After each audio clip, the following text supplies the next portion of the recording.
Hi, my name is Joseph Alai. Welcome to my channel. And today I want to talk about the self-concept and the difference between your self-image and your self-concept. Anything in this world is possible. If you follow along in this video, by the end of it, you will know just exactly what you need to do to create the reality that you want. You're going to understand the difference and the misconception between the self-concept and the self-image, why one is way more valuable with regards to manifesting than another, and what you can do to modify and change the self-concept so that you can produce the exact results, whether it is to change a specific person and their behaviors and actions, change your self-concept with regards to how you act, how you feel, what you believe. Remove insecurities, doubts, fears. You can manifest wealth, riches, mental health, your physical health. Self-concept is the key. I want to start first by explaining what the self-concept is. You probably have not heard this before because most people confuse what the self-concept is versus the self-image. So first, I want to explain quickly the way that reality works. Everything that we've ever experienced, everything that we're experiencing right now, and everything that we will experience, everything, is you pushed out. This term, you pushed out, or yourself pushed out, or everyone is yourself pushed out, is a quote from the mystic Neville Goddard. Now, throughout the career of my manifesting career, I have systematically put to the test everything that man says, and it has been proven unequivocally true. What I mean by that is, after putting every single aspect and facet of his teaching to the test, from techniques to ideologies, even mystical experiences, I've shared the same ones. Everything this man says is absolutely true.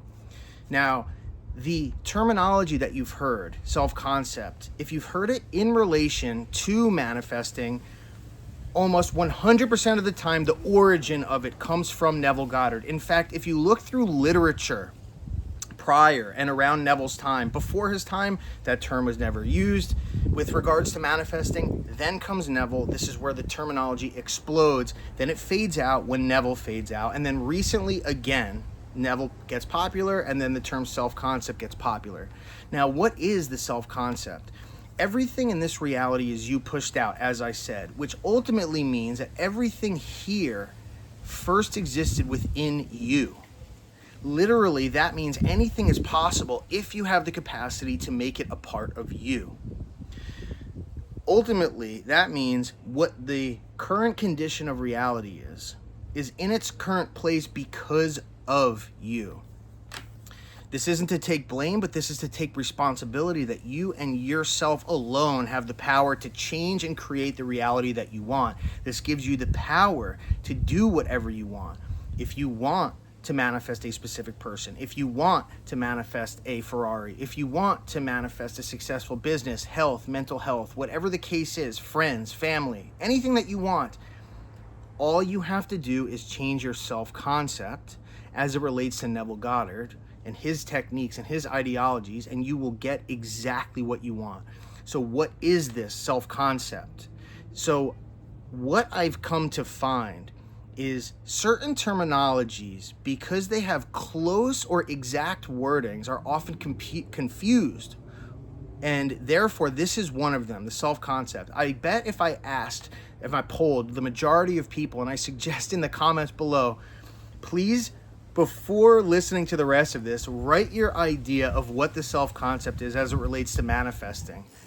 And then afterward, write down whether or not you were correct and what you think about this. So the self-concept is your self pushed out, right? So this world is your self pushed out. So that means everything outside comes from within, which means by looking at the outside, you can look at your self-concept. So this is confusing because most people believe that the self-concept is how you feel about yourself, how much you love yourself, how much you care about yourself, how much you respect yourself, how much you value yourself. This is much different than the self-concept that Neville Goddard refers to. You've got to understand the concept of self before understanding what the self-concept is. Now, the concept or the definition of self does not mean the mind and your beliefs. That's completely different. That, again, as I said, in objective experience is a self-image, how you believe your value is, essentially. The self is your consciousness. The self is your awareness of being. In scripture, as Neville Goddard quotes, and it also says this, like I said, in scripture in Exodus, that God's name is I am. And another word for consciousness is I am. So in other words, he says, I am, that's my name. And that's my name throughout all generations. I am that I am. That is saying that the consciousness of being, anyone who has ever said the phrase I am is God. So anyone who has a self is God. Now, how do we manifest? As all of us know, there is no special difference. Well, maybe you don't know this, which is what we'll get to, but there's no difference between changing your self-concept and imagining the end. This is where most people are going to have their confusion. And it's this idea that there is supposed to be a vast difference between the self-concept and imagining the end. Now, our consciousness of being, our I am, that is God. And if you take that as what it is and take the definition and power for who God is and apply that to yourself, because I am here surmising that you are God, then you should be able to create whatever you want. Now, in scripture, it says, enter whatever you desire, enter into the closet and shut the door and pray to your Father in secret, and your Father who hears you in secret shall reward you openly. This is a formula, a step-by-step formula to explain to you how to manifest whatever you want. And I'm going to take one more verse and then I'm going to combine them together. The verse is, be still and know that I am God. Combining those two things, we have the formula of not only what it is to be pure knowing, meaning entering into the closet and shut the door and pray to your Father in secret means to close your eyes and enter into pure consciousness. That is your Father who is in secret. And the reason we know this is because of the next part of the verse. And the Father who hears you in secret shall reward you openly. Meaning when you close your eyes and say nothing and only use your inner voice to pray, or say words, or imagine something, what is the only thing that could ever possibly hear you? That's your own consciousness. And your Father who hears you in secret shall reward you openly. And the Father, again, it says, be still. When you're still, meaning when you enter into the closet and shut the door, you will know. And that knowing is I am. So how do we combine this together, and what does this mean? In other words, when changing your self-concept really means simply praying to your Father in secret, and your Father who hears you in secret shall reward you openly.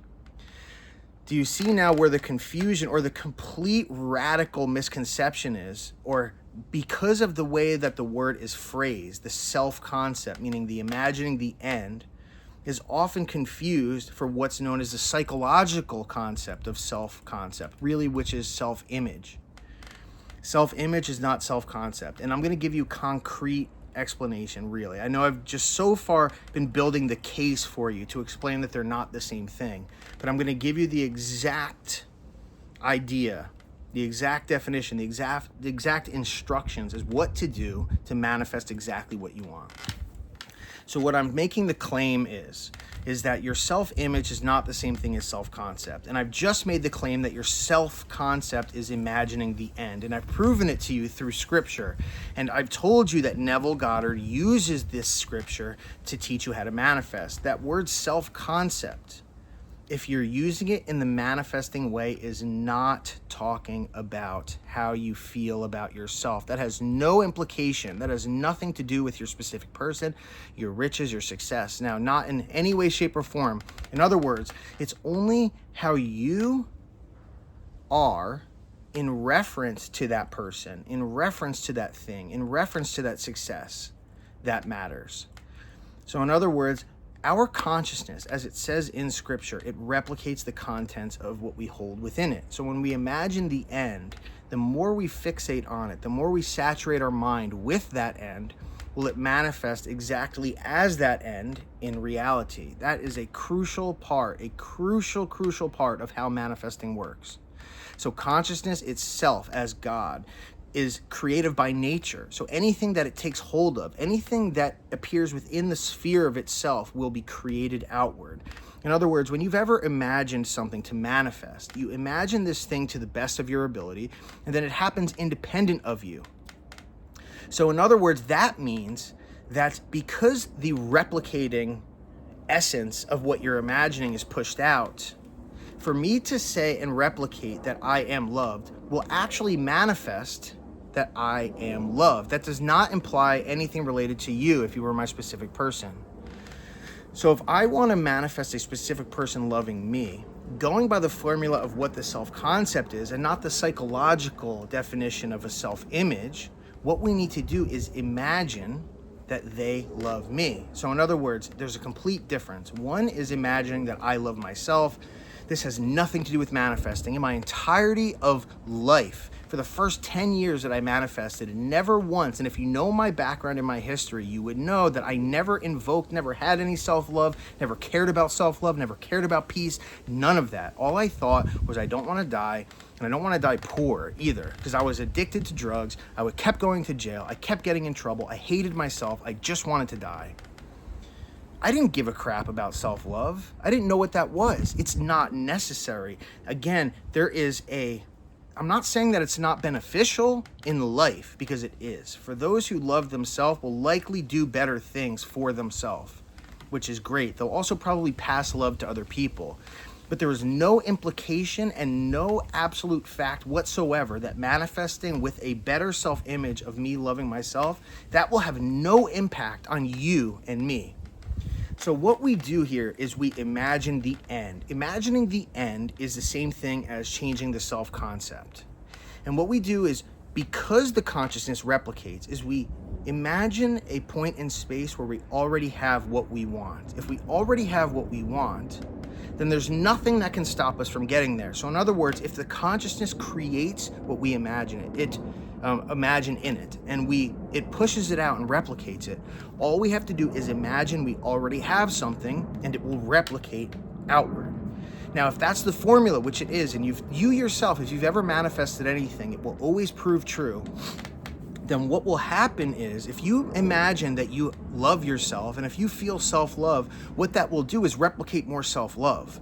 Self-love does not equate them loving you. In other words, do you not know someone like myself who hated myself, but others loved me? And I still had girlfriends. I was still manifesting girlfriends. I was still manifesting jobs. I was still manifesting businesses. I was still manifesting anything that I wanted to. Self-love had nothing to do with it. There's no crossover. However, what I can say is self-love feels good. Self-love is helpful. Self-love will help me make better decisions. In other words, the key is not to imagine self-love, but to imagine a person acting a specific way relative to you. Imagining they are your wife. They are your husband. They are your employee. This is your business. This is your body. So just the same way as you can hate yourself, but others can love you, you can love yourself, but others can hate you. This is a common thing. Think of the most egotistical people in the world. People despise them and they love themselves. That's a narcissist. This is some key examples how this does not hold true. Now, I'm not telling you, again, you have to listen to me. I know people are going to say, oh, it does help me. It did help me. I'm sure it helped your well-being, but it has nothing. The formula of manifesting, which, and if you're quoting self-concept as it relates to manifesting, then you're quoting Neville Goddard. And now if you're saying, well, I'm not quoting Neville Goddard, well, then you're also not quoting anything having to do with manifesting. If you want to go ahead and manifest using self-love, those are two independent topics. Go ahead. Basically, what you're saying is you're manifesting, and you're also someone who practices self-love. They do not overlap. They have nothing to do with one another. I am living proof, and my clients also are living proof of this. Many of the people that I talk to, they come to me And they're in a state of self-hatred, self-loathing, fear, doubt, insecurity, and yet still while in that state, all they had to do was imagine themselves from the point of view of having what they want. And then they open their eyes again and they still hate themselves, but a bridge will unfold and lead them to that end. That is how it works. So all in all, what I've got to say here is self-concept has to do with your imagining of the end. That's it. You imagine the end, that changes your concept of self, which is the awareness within you, not your mind, not your feelings, not anything else than that. And the world outside changes and then replicates it so that you experience that thing. Self-image is something entirely different, misconstrued for a manifesting term because there's a lot of overlap in the self-love communities and the spiritual communities, and there is manifesting. These are how do I put this? Just because you manifest with self-love does not mean that they are mandatory. In other words, they are not mutually exclusive. You yourself can manifest without self-love. That is what I did for many, many years, and manifested myself out of a position of self-loathing and hate and all of that into success and whatever, still having that self-hatred. And then ultimately, like slowly but surely, I began to realize that maybe there was some importance to this. Then I was sick of being miserable, so later I started deliberately manifesting other things. Let me tell you this. You can ask the question, have I ever manifested a specific person when I hated myself? The answer is yes. Have I ever manifested a specific person when I was depressed and sad? The answer is yes. Have I manifested a business when I hated myself? Yes. Depressed and sad? Yes. That doesn't matter.